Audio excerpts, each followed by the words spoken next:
Is from The Culling, a speculative look into the global apocalypse by J. Widener.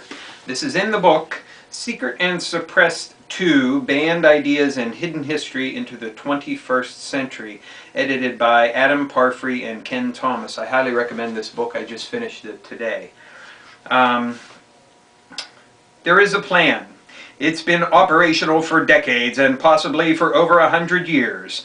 I call it The Culling, and its final stages are upon us. The plan was born long ago, signaled by the writings of Thomas Malthus, that were eagerly taken up by the British aristocratic class. In his travels for the East India Trading Company in the early 1800s, Malthus examined quote-unquote savage populations and population growth. According to his calculations, too many people on Earth would trigger massive famines, wiping out most of the Earth's inhabitants. This wasn't prophecy. This was science. Excellent book. Highly recommend it. If you get a chance to pick it up, do so and read it. It's got a lot of good information in it. Hello and welcome to another edition of the Stench of Truth. I want to delineate to you some of our trials and tribulations with the fucking Federal Emergency Management Agency. In my attempts to answer the questions that I've brought up, that have been brought up on YouTube by many users, and which I have attempted to address in some ways in my last video about the supposed FEMA camps, the trains, the coffin liners, the mass graves, and all of these other things.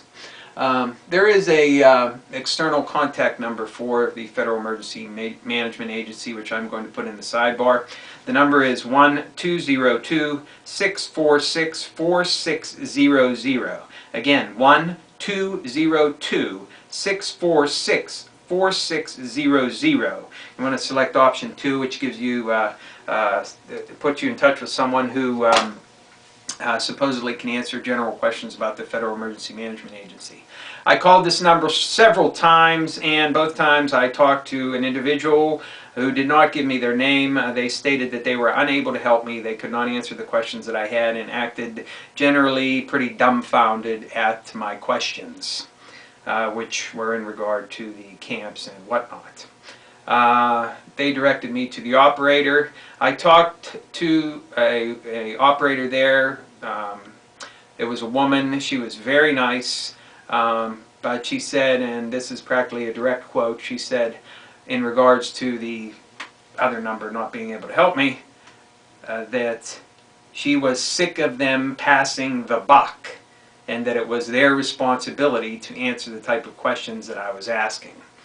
So this looks like fucking bureaucracy to me, but you can certainly read into it a great deal of conspiratorial intent as well.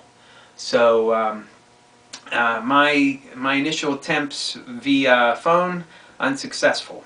But I do encourage everyone who watches this video to call that number, and call it many times. Ask the same type of questions that I've asked, and attempt to get some type of answer. Perhaps if enough people call, they will be forced to have somebody man the fucking phones who can answer the fucking questions, even if they just flat out deny that there is any fucking thing going on. I will not accept no comment for an answer. I will not accept I don't understand. Give me some kind of answer. Lie to me, do something. Don't act like you don't know what the fuck I'm talking about and keep directing me back and forth to people who can't answer the fucking question. Okay, I sent 2 Freedom of Information Act requests via email to the Federal Emergency Management Agency, neither one of which was either acknowledged or replied to.